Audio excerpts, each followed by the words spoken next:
Yeah, you're just hoping. You're hoping that it doesn't go in because, it's a long game already, and then to go to overtime after a hard-fought battle would have been tough. But you're kind of just preparing to go into overtime, and you're hoping it misses. And then when it hit the post, I thought it was still going in, and then hit it again and came short. So it was pretty cool. The offense was clicking early. I mean, what happened in that lull? Maybe like halfway through the first quarter. Do you notice something that kind of sputtered a little bit? I think it's kind of a reoccurring theme the last few weeks of just us kind of hurting ourselves. Kind of making some plays and having some penalties that are really costly to the drive and the momentum. I felt like we were getting first downs, and then something would happen that kind of just inhibited us from moving the ball and scoring a touchdown. So in this league, you have to, when you get down that red zone, which we got down in the red zone quite a bit, you got to score touchdowns. You got to get 7 points and take some pressure off your defense. And we're going to go back to work and try to do that. What can you guys do to better? What can you do to better capitalize on mistakes too? Like they gave you a couple opportunities to really run away. That's a great point. Yeah, I think again, like anytime we get the ball on a turnover, a short field, like we have to go down and score touchdowns. When our defense does a good job of getting turnovers, or our special teams gets a turnover for us or gets a first down for us, we as an offense need to do our part. It's complementary football, right? Like not one phase can win a football game. So we got to go back and find a way. I'm obviously proud of the way that we kept fighting and gave ourselves a chance to win, but there's a lot to clean up, which is a good thing. Adam, what are the feelings to be 3-1 after some season problematic? Yeah, no, I mean, again, like when you're able to go and have a lot of things to correct after winning, it's a good thing. Being 3-1, we kind of break our season into 4 games, every four games, and to be 3-1 through 4 games is definitely where we want to be. But I mean, I think when you look at the tape, there's a lot of things that we could correct. So that's exciting when you do get those wins and you have a lot to correct. So, but we got to correct it quickly because it's a tough league. At what part of your growing path do you think you are? Yeah, we're a long ways away. But with the new system, new coaches, new staff, new organization, we're a long ways away. But again, that's a good thing. Being 3-1 through 4 games, it's a really long season. But we got to have a little bit of a sense of urgency to kind of go correct them and not keep making the same mistakes and hurting ourselves kind of game after game. So we got to have some urgency. This is a fairly flag-heavy crew. They've been in the past. This was a penalty-heavy game. Was there a sense that this was going to be somewhat likely heading into the game? Yeah, I mean, we knew that they threw a lot of flags. We have our officials review before each game. Honestly, it could have been a lot more. I mean, I think that's just kind of the mindset of this defense. That's very similar to what we saw with Detroit. Is they kind of play it smart. I mean, they play tough physical football, and they kind of know that they're not going to call it on every play. And they got really good players, so it was obviously a really credit to those guys. They played really well on defense and really limited a lot of things that we were trying to do. But again, you just kind of in this league, you just have to expect not to get a flag because I mean you kind of want that. You want the game to be clean and fast and not getting a lot of penalties. So you kind of got to expect it and still find a way to win. Did you see? You're pretty far away from those plays, but you see that Kirk got hit in the helmet a couple of times on those throws?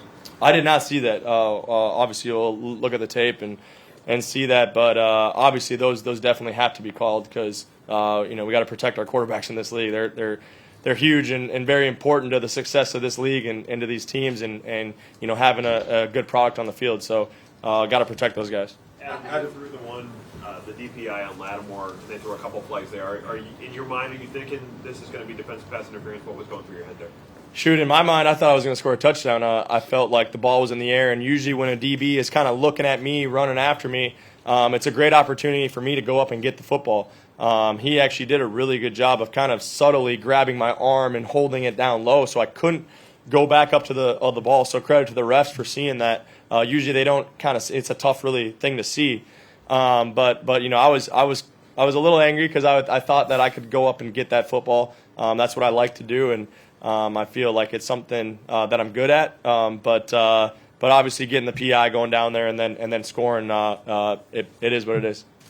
You seemed to pick up a knock earlier in the game and then towards the end with 2 separate things. And how are you? Yeah, This league's a little physical, but so I'm banged up a little bit, but I feel a lot better, after a win. So, we got a short week kind of just with the long travel. So got to get back, and it's kind of like that every week. You're going to have some nicks and bruises. Thankfully, was able to keep playing and feel good enough to play. So that's good. And the London experience, it's been plenty of years now for the NFL. How are you finding it yourself?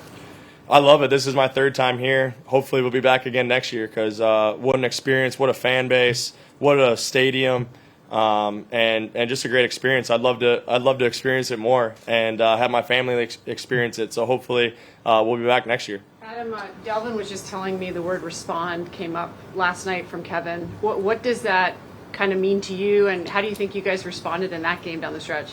Yeah, you kind of joked about it after the game saying, you guys responded again, but you gave them a little bit of a high heart rate. But, I think it's just one of those things where there's just no panic.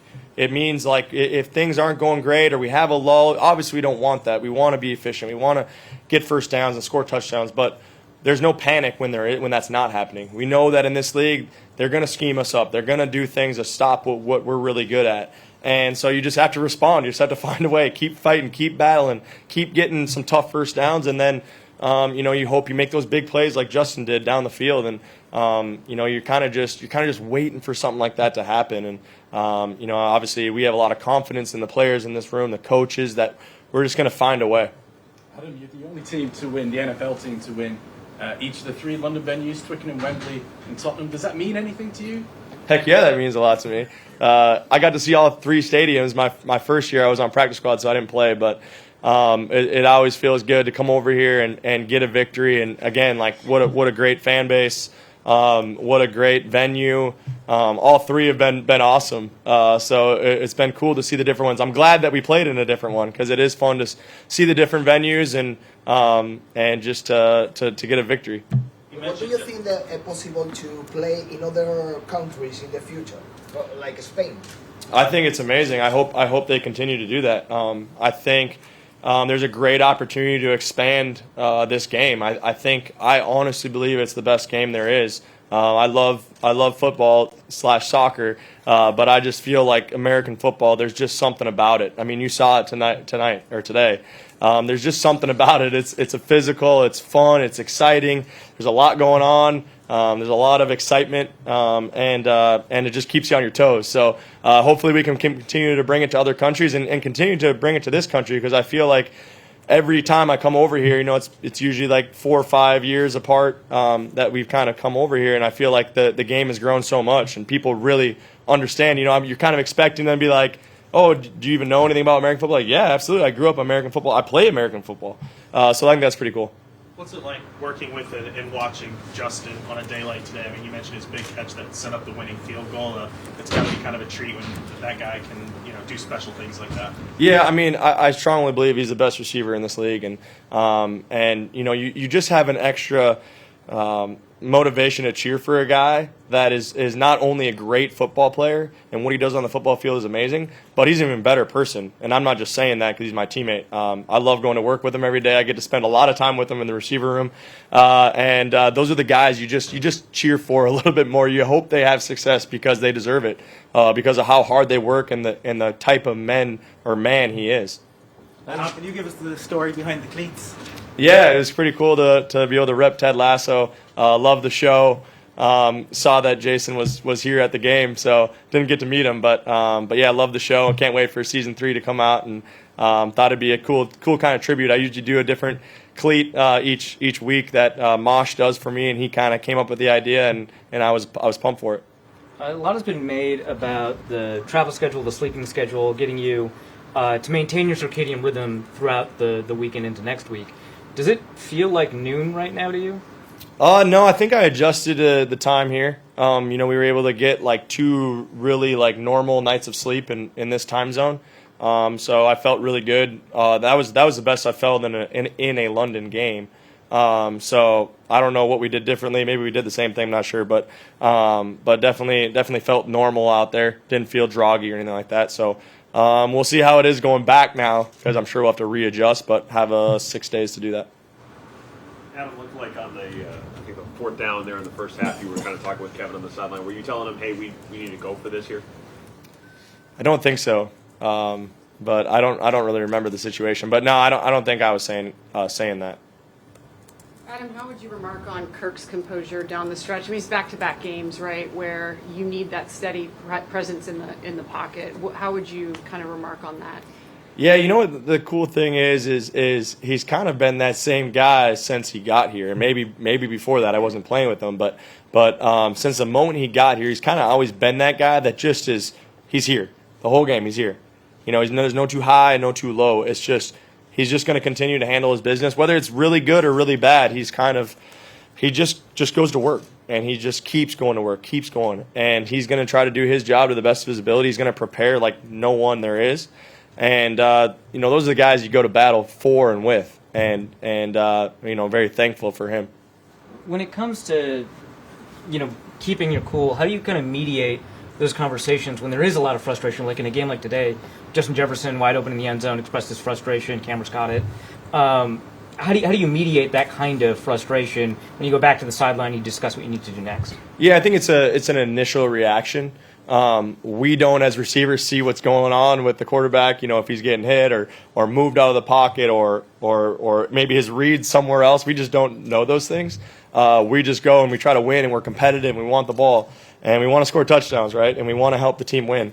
So I think it's just kind of an initial reaction, and then you kind of go to the sideline, you talk about it calmly, you say what you saw, he says what he saw, and then or what he's seen, and then you move forward.